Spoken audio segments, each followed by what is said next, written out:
Good morning, gentlemen, well arrived, gentlewomen, and I'm sorry, school has to start soon, gentle children. Today we have our Mythic Plus recap for week 5. It's been 8 days since we had our overview of how week 4 went, so it's time to update the results of Mythic Plus so far. This is after a full week of balance tuning of the buffs to Balance Druid, but in particular the buffs to Beast Mastery Hunter, which were quite big. Now, taking a look at how specs have been going, how they have performed, their popularity in keys, we can start from the point number 1, which is Frost Death Knight, reaching last reset, and then a couple of days ago, 88% popularity in top level keys. So we are nearing the number where basically every high level key has one Frost Death Knight. Now, 88% is big, but you know, yes, it does beat Season 2. There was no DPS spec which reached 88%. It doesn't beat Public Enemy number 1, Augmentation from Season 1, which did get to this level and just slightly higher. However, while 88% might seem a big number, it's still child's play compared to previous expansions. You had Shadow easily getting past 90 and even close to 100% in Season 4 of Dragonflight. In Season 2 of Dragonflight, not only was Shadow already at this number, Og even actually got to 100% popularity. And this isn't even the highest we have, because back during the Shadowlands days of Destro survival comps, you had Destro even getting past 100%, which means that yes, you had a chance of finding more than one Destro Warlock in your groups back then. So 88% is pretty high, still not, you know, in our seasonal records numbers, but it's getting there. You know, this season is still practically not even 1/3 of the way through, and 88% is already quite high.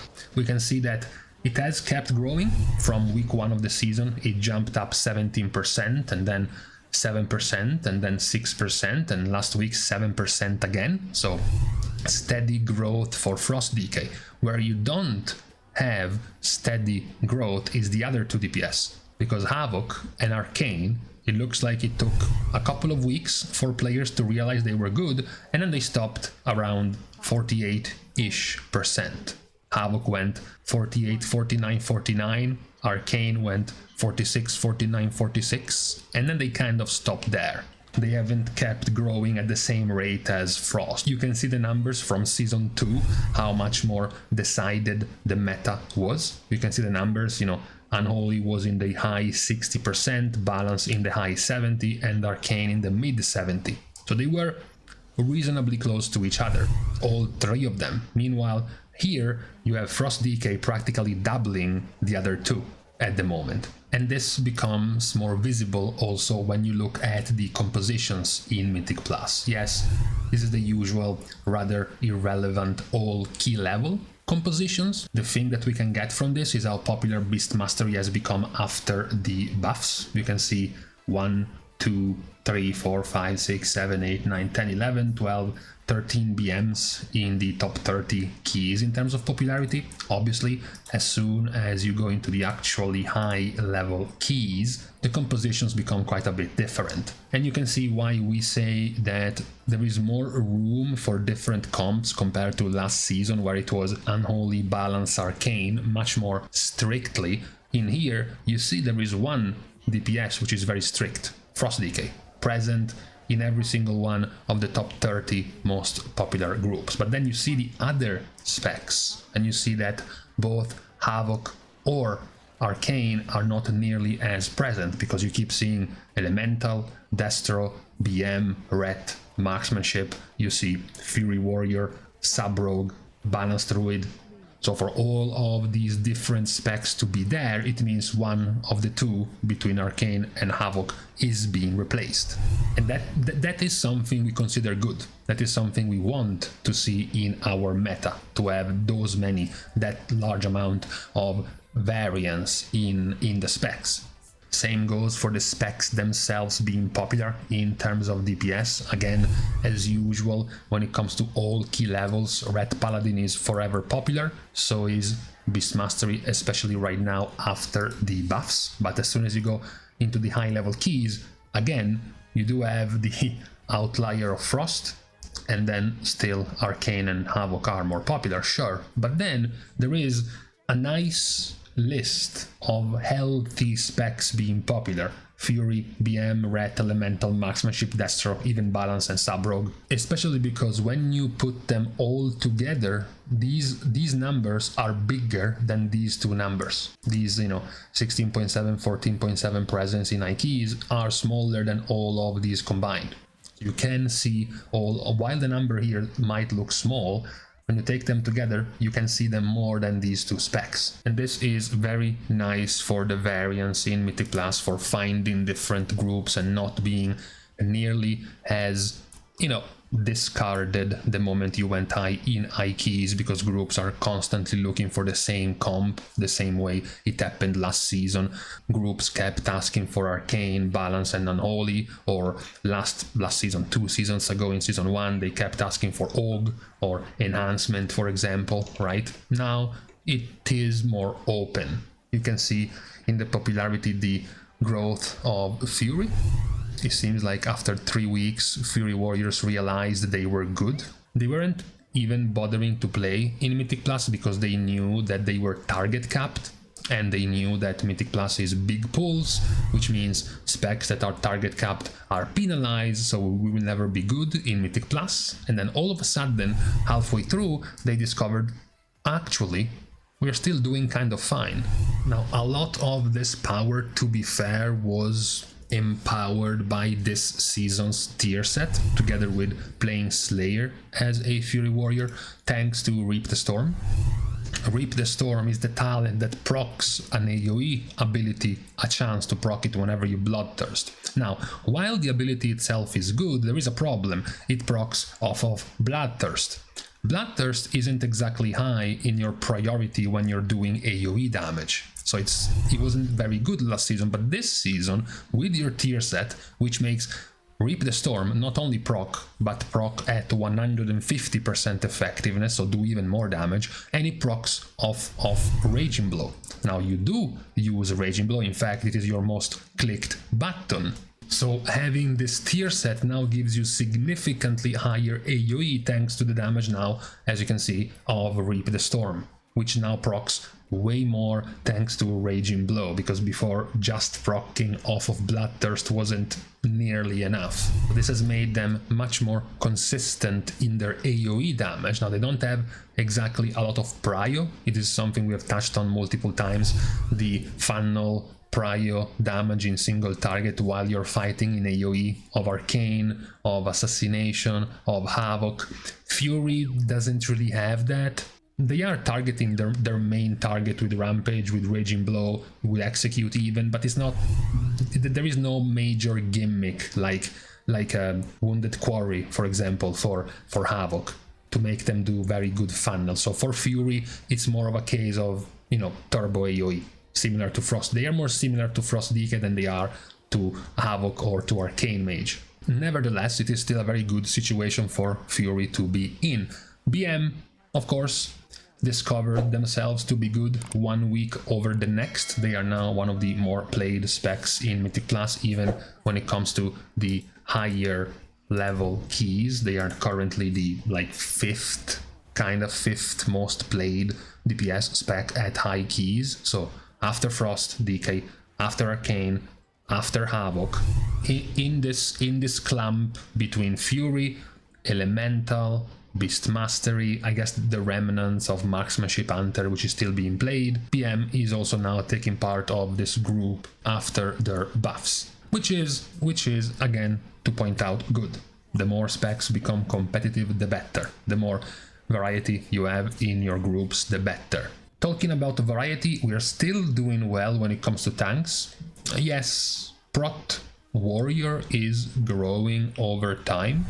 Prot Warrior went up 12% from week 1 to week 2, and then 6%, and then 1%, and then 6% again. The one who has been losing, of course, the one who lost the most is Vengeance, but the debate was between Prot Paladin and Prot Warrior. So Prot Paladin was also growing. They went up 8% and then another 8% and then 5%, but this last week is where they lost over Prot Warrior. This is where we might perhaps start seeing the first point ticking towards Prot Warrior, where before this it was more even, more contested between the two. For the moment it still is. If you look at the most popular comps so far, 16 in the top 30 are Prot Warrior, 14 in the top 30 are Prot Paladin, which is still something good. You know, this is 5 weeks into a season, which is reasonably good in terms of spread. Look at the meta of other tanks 5 weeks into a season.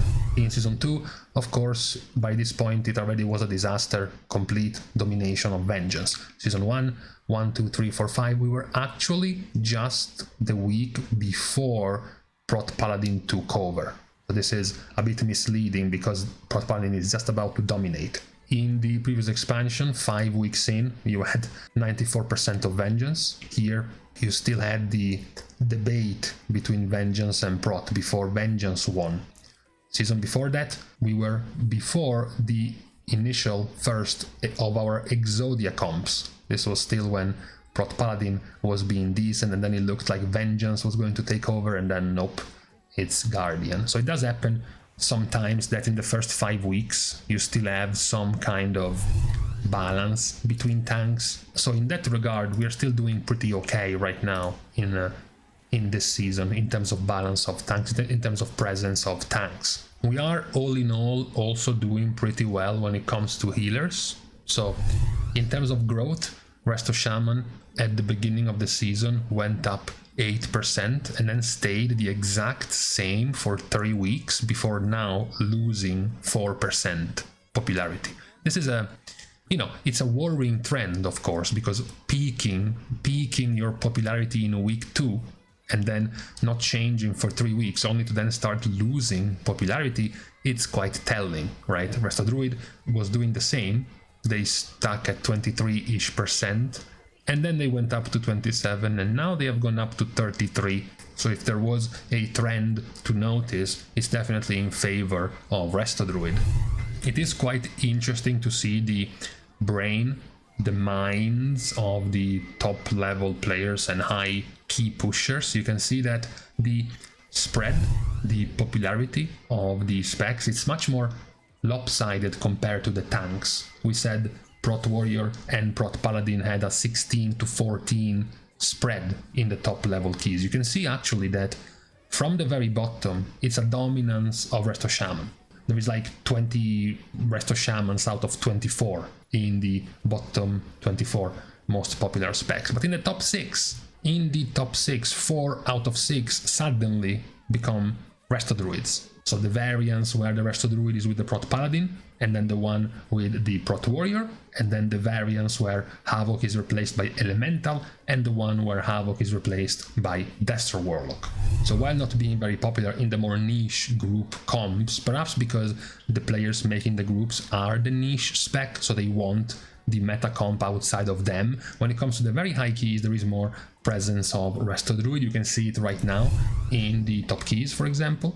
In the currently top 40 completed keys, there are more Resto Druids than there are Resto Shamans at the moment.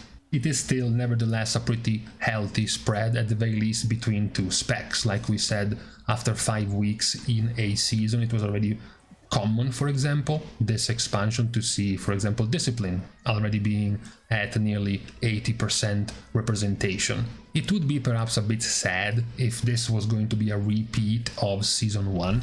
If you don't remember, Season 1 was also the season where Resto Shaman started out as the meta spec, except in an even more dominant fashion compared to the other healers, but it only lasted basically this week 6. After week 6 is when Discipline started to violently take over Resto Shaman in Season 1. Does look like we are somewhat heading in that direction, perhaps not nearly as quickly as Season 1. But it is still a pretty balanced split right now between Resto Shaman and Resto Druid. So at the end of this week 5, we can see the growing trend of Resto Druid over Resto Shaman, the growing trend of Prot Warrior over Prot Paladin, the growing trend of Fury Warrior, as well as Beast Mastery Hunter, as well as, despite already being the meta spec, the continuous growing trend of Frost Decay. Meanwhile, the other two popular meta specs, Arcane and Havoc Demon Hunter, haven't really continued to grow. We have had more of their niche of meta, almost of meta alternatives grow more to sort of replace them in more groups, like as we have seen Fury, Warrior, Destro, Elemental, Subtlety, BM, Marksmanship, those kind of specs. That is what we could see at the end of week 5 of this season when it comes to Mythic Plus. So, with this overview done with, I'm going to leave you to the rest of, according to some, the beginning of the weekend on this Friday. We're starting the goodbyes by thanking everyone for having watched the video, together with, of course, everyone else who's been supporting Completely for free by liking and commenting down below, as well as subscribing to the channel itself. Now, with these things out of the way, thank you guys again for watching, see you guys tomorrow, and in the meantime, the annoyance. We have a country fair all over town, but tomorrow I have to go and shop for groceries. How will I find room to even move?